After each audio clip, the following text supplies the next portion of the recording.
राहुल गांधी जी लद्दाख गए थे और बाइक राइडिंग करते हुए गए। आज तक वहाँ की सड़कें इतनी सही नहीं थी, टूटी फूटी, और पहाड़ों के ऊपर खुरदुरा रास्ता होता था क्योंकि लैंडस्लाइडिंग भी होती है और बारिशें भी होती हैं।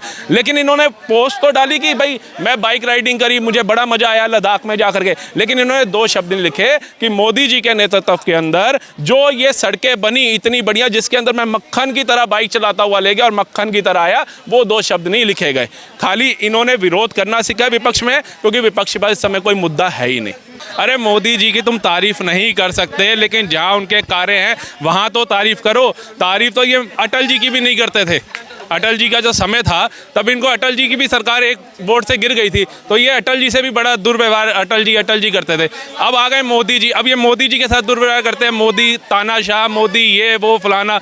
अब क्या होगा कि जब आने वाले समय में जब योगी जी आएंगे ना, फिर इनको मोदी जी बहुत अच्छे लगेंगे, फिर ये कहेंगे मोदी जी बढ़िया थे, ये तो तानाशाह का भी बाप आ गया, इसने तो जीना हराम कर दिया। ये नंदन की धरती है, ये अभिनंदन की धरती है, ये अर्पण की भूमि है, ये तर्पण की भूमि है। यहाँ की नदी हमारे लिए गंगा है और यहाँ का कंकड़ हमारे लिए शंकर है।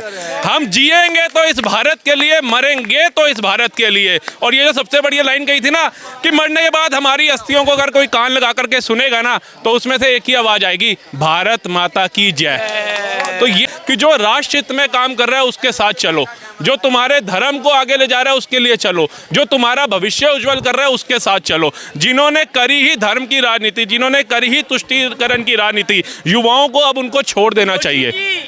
युवाओं को अब देखना चाहिए कि उनका भविष्य क्या है।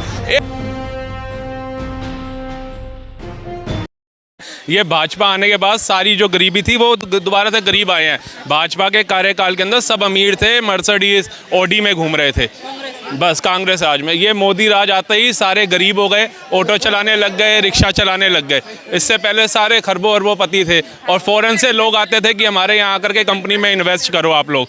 और 2014 के बाद ऐसा हुआ कि इंडियंस को फॉरेन कंट्री से लोन लेना पड़ रहा है। ये ऐसी हालत हो गई मोदी जी के राज में कि जो राष्ट्र हित में काम कर रहा है उसके साथ चलो, जो तुम्हारे धर्म को आगे ले जा रहा है उसके लिए चलो, जो तुम्हारा भविष्य उज्जवल कर रहा है उसके साथ चलो। जिन्होंने करी ही धर्म की राजनीति, जिन्होंने करी ही तुष्टीकरण की राजनीति, युवाओं को अब उनको छोड़ देना चाहिए।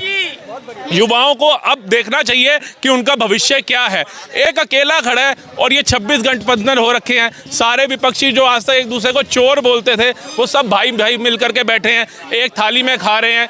एक तरफ प्रियंका गांधी जी कहते हैं कि हम कश्मीरी ब्राह्मण हैं और हमारे अंदर प्याज लहसुन नहीं खाया जाता, और दूसरी ओर उनका भाई राहुल गांधी लालू जी के घर में मटन बना करके लाता है सावन में, और वो चपाचप खाती है और कहती है बनाया किसने, तुमने बनाया? वो कहता है नहीं, हमने नहीं, लालू जी ने और उनकी बिटिया ने मिलकर बनाया। तो ये हिंदू होने का, अगर हिंदू होने का प्रमाण देना पड़े तो तुम काहे के हिंदू हो? हिंदू को बताने की आवश्यकता नहीं है मैं हिंदू हूँ, या किसी भी धर्म के व्यक्ति को बताने की आवश्यकता नहीं है मैं इस धर्म से बिलोंग करता हूँ। आपके काम, आपके संस्कार, आपकी संस्कृति बताती है कि आप किस धर्म से ताल्लुकात रखते हैं। अब अगर आप जगह जगह भटक रहे हैं, आप देखिए इतने साल हो गए, मेरी उम्र 34 साल हो गई, मैंने तो नहीं देखा अपनी 34 साल की उम्र के अंदर कि कोई प्रधानमंत्री जो इतने तीर्थों पे जाता हो, केदारनाथ, बद्रीनाथ, काशी, राम मंदिर, ये प्रधानमंत्री जा रहा है। और इसको अगर देख करके अगर हिंदू खुश होते तो तुम्हें आपत्ति क्यों है? तुम करते ऐसे कार्य, तुमने भारत का विकास किया होता, तुमने भारत की उन्नति करी होती, तुमने तुष्टीकरण की राजनीति ना करी होती तो मोदी जी की जरूरत नहीं थी भारत को। मोदी जी तो पहले आरएसएस में थे, उसके बाद 3 साल गुजरात में रहे, गुजरात को कहाँ उठा दिया? ऐसा उठाया कि आज भारत की जीडीपी के अंदर क्या कहते हैं 18% का योगदान दे रहा है गुजरात अकेला।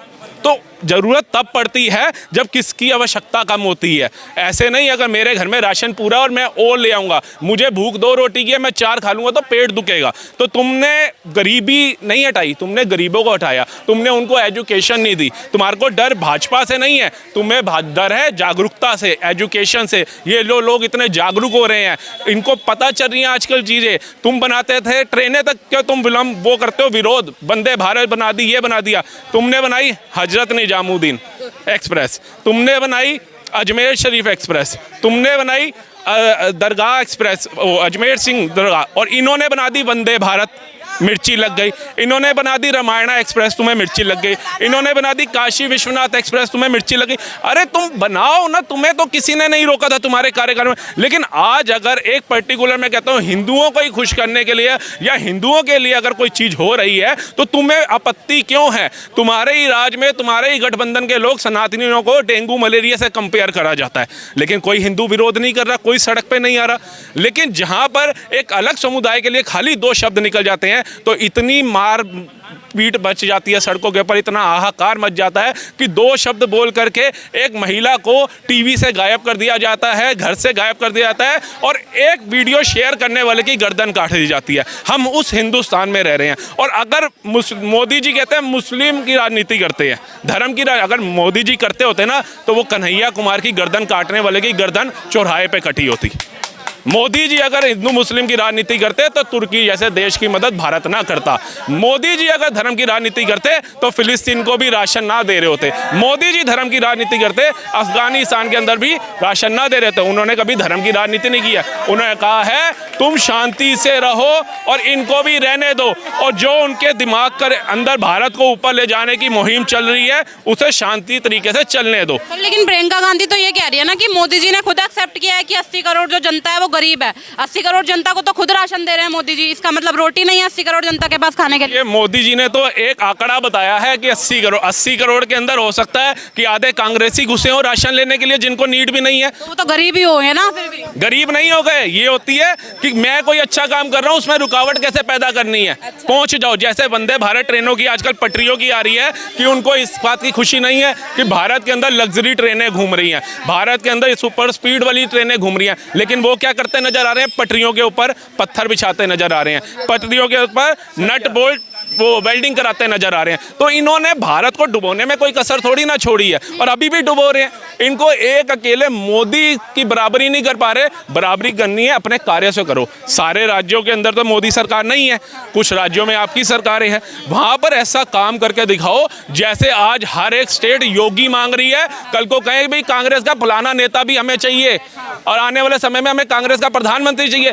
युवा तो छोड़ो, बुजुर्ग भी होगा ना, वो भी नहीं मांग रहा आप कांग्रेस को। कांग्रेस का सुपड़ा साहब बेरोजगार जनता नहीं, बेरोजगार कांग्रेसी हो रखे हैं, क्योंकि ना उनके पास विधायक की सीट बची है, ना निगम पार्षद की वो सीट बची है, ना सांसद की सीट बची है। अब उनको लग रहा है कि धीरे धीरे धीरे धीरे ये चावल का डब्बा जो है खाली हो जाएगा और तब हम क्या करेंगे।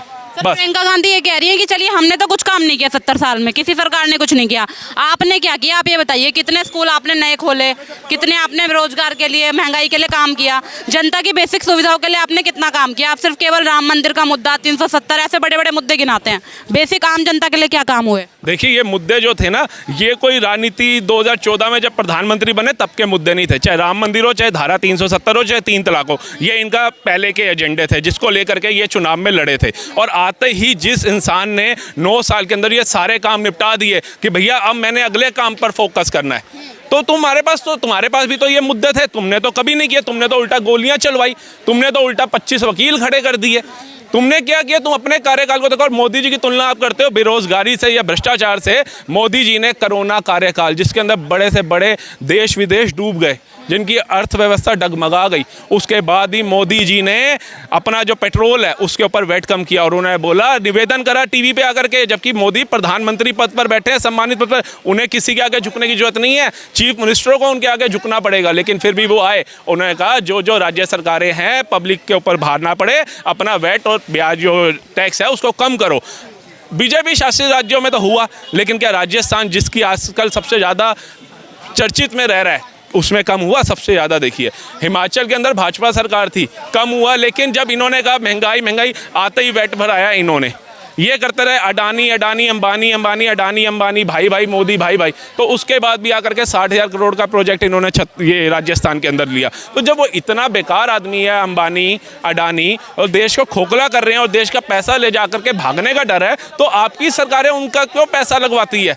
इतने बड़े उद्योगपतियों का फंड क्यों लेती है? इनके लाइसेंस कैंसिल क्यों नहीं करती जो आज तक आपके राज्यों के अंदर सरकारों ने दिए हुए हैं? हमें भी तो पता चले कि हाँ पहल आपने करी, इसका मतलब अगर इन्होंने इतने 1000 करोड़ का राज्य का नुकसान किया है तो इट मीन्स कि ये करप्ट है। लेकिन तुम्हारे राज्य के अंदर पैसा आता अच्छा लगता है, लेकिन वही देश के विकास के अंदर मोदी जी कोई कार्य करवाते हैं तो उसकी विलंबना उसका विरोध तुमने सबसे पहले तत्पर आकर के करना है। उसका जीता जाता एग्जाम्पल क्या है, अभी राहुल गांधी जी लद्दाख गए थे और बाइक राइडिंग करते हुए गए।